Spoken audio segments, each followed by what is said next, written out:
कल 10 नवंबर बिल्कुल ना खरीदें ये वस्तुएं। इनसे माँ लक्ष्मी रूठ जाती हैं, अप्रसन्न हो जाती हैं और फिर आप पछताते ही रह जाएंगे कि अगर दिवाली के दिनों में माँ लक्ष्मी की सेवा ना कर पाए, उन्हें ना मना पाए। तो दोस्तों, जानते हैं वो कौन सी वस्तुएं हैं जिनके लाने पर आज के दिन माँ लक्ष्मी अप्रसन्न होती हैं। आइए, स्वागत है आपका अपने ही चैनल पर कलयुग के चमत्कार संतों की वाणी में। आज की हमारी वीडियो है धनतेरस पर। धनतेरस पर हमें क्या खरीदना चाहिए, क्या नहीं खरीदना चाहिए। दोस्तों, इस बार धनतेरस 10 नवंबर दिन शुक्रवार को है। मान्यता है कि धनतेरस पर नई चीज़ों की खरीदारी का विशेष महत्व होता है। ऐसी मान्यता है कि जो कोई भी धनतेरस के दिन खरीदारी करता है, उसके घर पर सुख समृद्धि आती है। हर वर्ष कार्तिक कृष्ण पक्ष की त्रयोदशी तिथि को धनतेरस का पर्व मनाया जाता है। क्यों? क्योंकि इस तिथि पर भगवान धन्वंतरी सोने के कलश के साथ प्रकट हुए थे। साथ ही त्रयोदशी के दिन ही आयुर्वेद के देवता धन्वंतरी जी की जयंती भी मनाई जाती है। इस साल 10 नवंबर को धनतेरस है और नई चीज़ें खरीदने से सुख और समृद्धि घर में आती है। चलिए जानते हैं शुभ मुहूर्त महत्व। धनतेरस पर खरीदारी का शुभ मुहूर्त 10 नवंबर को दोपहर 12:35 से लेकर अगले दिन 11 नवंबर की सुबह तक शुभ मुहूर्त रहेगा। दोस्तों, रमा एकादशी से ही भाई दूज के दिन तक माँ लक्ष्मी की विशेष पूजा शुरू हो जाती है। धनतेरस के पावन पर्व पर भगवान गणेश, माँ लक्ष्मी और कुबेर देवता की पूजा की जाती है। इस दिन माँ लक्ष्मी की पूजा का शुभ मुहूर्त 10 नवंबर शुक्रवार को शाम 5:47 से लेकर शाम 7:47 तक रहेगा। इस दिन खरीदारी का क्या महत्व होता है, आइए जानते हैं। धनतेरस पर शुभ मुहूर्त में बर्तन, सोने चांदी के अलावा वाहन, जमीन जायदाद के सौदे, लग्जरी चीज़ें और घर में काम आने वाली अन्य दूसरी चीज़ों की खरीदारी करना शुभ माना जाता है। ऐसा करने से खरीदी गई चल अचल संपत्ति में 13 गुना वृद्धि होती है, ऐसा माना जाता है। अब जानते हैं कि धनतेरस पर क्या खरीदें जिससे हमारे घर में सुख समृद्धि और माँ लक्ष्मी की कृपा बनी रहे। धनतेरस के दिन सोना चांदी के अलावा बर्तन, वाहन और कुबेर यंत्र खरीदना शुभ होता है। इसके अलावा झाड़ू खरीदना भी अच्छा माना जाता है। इस दिन झाड़ू खरीदने से माँ लक्ष्मी मेहरबान रहती है। हम आपको यहाँ पर बता दें कि आपको झाड़ू सींग वाला खरीदना है, ना कि सूखा झाड़ू। वहीं यदि धनतेरस के दिन आप कोई कीमती वस्तु नहीं खरीद पा रहे हैं तो कम से कम साबुत धनिया जरूर घर पर ले आएं। मान्यता है इससे धन में कभी कमी नहीं होती। और इसके अलावा आप गोमती चक्कर भी खरीद सकते हैं, कौड़ियाँ खरीद सकते हैं। कौड़ियाँ पीले रंग की होनी चाहिए और अगर आपको पीले रंग की कौड़ियाँ उपलब्ध नहीं हो पा रही है तो आप सफ़ेद रंग की ही लेकर उन्हें हल्दी वाले पानी में कुछ देर डुबो दें ताकि उनमें थोड़ा सा पीला रंग चढ़ जाए। फिर आप पूजा में उपयोग में ला सकते हैं।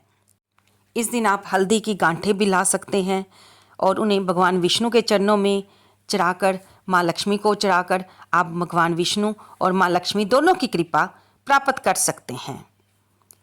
अब हम जानते हैं कि कौन सी ऐसी वस्तुएं हैं जिन्हें धनतेरस पर नहीं खरीदना चाहिए। क्यों? इस दिन लोहा या लोहे से बनी वस्तुएं घर पर लाना शुभ नहीं माना जाता। यदि आप धनतेरस के दिन लोहे की बनी कोई वस्तु घर पर लाते हैं तो घर में दुर्भाग्य का प्रवेश हो जाता है। धनतेरस पर एल्युमिनियम, स्टील की वस्तुएं भी ना खरीदें। मान्यता है कि इनके खरीदने से माँ लक्ष्मी रूठ जाती हैं। इस दिन कोई प्लास्टिक की चीज़ भी लेकर ना आएं। इससे धन में स्थायित्व और बरकत में कमी आ सकती है। इसलिए धनतेरस के दिन प्लास्टिक की वस्तुएं भी ना खरीदें और ना ही शीशे या कांच की बनी हुई वस्तुएं खरीदनी चाहिए। इस दिन ज्योतिष के अनुसार चीनी, मिट्टी या बोन चाइना की भी कोई वस्तु नहीं खरीदनी चाहिए। तो दोस्तों, ये कुछ ऐसा सामान था कि जिसे हमें धनतेरस पर नहीं खरीदना चाहिए क्योंकि इससे माँ लक्ष्मी अप्रसन्न हो जाती है। दोस्तों, धनतेरस पर कुछ उपाय कर लेने चाहिए। धनतेरस जो कि इस बार 10 नवंबर को दिन शुक्रवार को है, इस दिन भगवान धन्वंतरी, माता लक्ष्मी, कुबेर, जमराज और भगवान गणेश जी की पूजा अवश्य करें। धनतेरस के दिन घर और बाहर 13 दीपक जलाने से बीमारियों को दूर किया जा सकता है। दान करना पुण्य कर्म है। माना जाता है दान करने से पिछले जन्म के पाप धुल जाते हैं। इस दिन दान करने का विशेष महत्व होता है। इस दिन यदि आप सूर्यास्त से पहले दान करते हैं तो आपको धन की कमी नहीं होगी। हालांकि इस दिन आपको सफ़ेद कपड़ा, चावल, चीनी आदि का दान नहीं करना है। धनतेरस पर पशुओं की पूजा करने से आर्थिक परेशानियां दूर होती हैं। धनतेरस पर क्या कथा आती है, आइए सुनते हैं। पुरानी कथा के अनुसार जब अमृत प्राप्ति के लिए देवताओं और दानवों के द्वारा समुद्र मंथन किया गया था तो एक एक करके उसमें 14 रत्नों की प्राप्ति हुई। समुद्र मंथन के बाद सबसे अंत में अमृत की प्राप्ति हुई थी और कहा जाता है भगवान धन्वंतरी समुद्र से अपने हाथों में अमृत का कलश लिए हुए प्रकट हुए थे। जिस दिन भगवान धन्वंतरी अमृत कलश लेकर प्रकट हुए वह कार्तिक मास के कृष्ण पक्ष की त्रयोदशी तिथि थी। इसलिए धनत्रयोदशी के दिन धन्वंतरी देव की पूजन के विधान है। दिवाली का त्यौहार 5 दिनों धनतेरस से शुरू होकर दीपावली अमावस्या तक चलता है। धनतेरस के दौरान कुछ चीज़ों की खरीदारी की जाती है। घर में माँ लक्ष्मी का आगमन होता है। कुछ लोग पुरानी झाड़ू को हटाकर नई झाड़ू का इस्तेमाल करने लग जाते हैं, लेकिन वास्तुशास्त्र के अनुसार धनतेरस पर घर में रखी पुरानी झाड़ू भी आपकी किस्मत का ताला खोल सकती है, आपको अमीर बना सकती है। धनतेरस के दिन पुरानी झाड़ू को फेंकने की बजाय इस झाड़ू में काला धागा बांध दे और इसे ऐसी जगह रखें कि ये बाहरी लोगों को ना दिखे। ऐसा करने से घर में नकारात्मक ऊर्जा प्रवेश नहीं कर पाती। इस दिन पुरानी झाड़ू को फेंकने से माँ लक्ष्मी नाराज होती है, घर में आर्थिक तंगी बनी रहती है। पुरानी झाड़ू को भूलकर भी बिस्तर के नीचे या किचन में ना रखें। पुरानी झाड़ू की धनतेरस के दिन पूजा करें, चंदन और अक्षत से पूजा करें। ऐसा करने से माँ लक्ष्मी की कृपा बनी रहती है। नई झाड़ू की पूजा भी करें और उससे घर की आप सफाई कर सकते हैं, लेकिन घर से पुरानी झाड़ू को धनतेरस के दिन ना फेंकें। धनतेरस पूजा में सबसे पहले गणपति जी की पूजा करें, फिर भगवान धन्वंतरी, कुबेर जी की, भगवान विष्णु की और माँ लक्ष्मी की पूजा करें। इन सबको रोली या चंदन का टीका लगाएं, फूल माला अर्पित करें, धूप दीप नैवेद्य अर्पित करें और अंत में आरती करके पूजा को समापन करें। प्रसिद्ध समुद्र मंथन की प्रचलित कहानी के अनुसार धनत्रयोदशी के दिन ही देवी लक्ष्मी समुद्र मंथन से प्रकट हुई थी।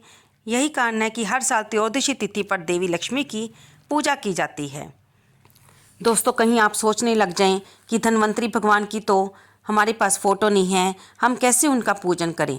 तो धन्वंतरी भगवान विष्णु का ही अवतार माने जाते हैं। अगर आपके पास उनकी फ़ोटो नहीं है तो आप भगवान विष्णु को ही इस समय मानसिक रूप से धन्वंतरी के रूप में करके उन्हीं की फ़ोटो पर, उन्हीं के स्वरूप पर तिलक लगाकर उनकी पूजा कर सकते हैं। तो दोस्तों, ये सारी जानकारी थी धनतेरस की खरीदारी के बारे में। क्या खरीदना चाहिए, किसकी पूजा करनी चाहिए, क्या नहीं खरीदना चाहिए, इसकी कथा क्या है, ये सब जानकारी हमने आप सबके साथ शेयर की। आप इस जानकारी को जानते थे पहले या नहीं जानते थे, कृपया कमेंट बॉक्स में बताइए और जय विष्णु भगवान, जय माँ लक्ष्मी लिखना बिल्कुल ना भूलें। धन्यवाद दोस्तों।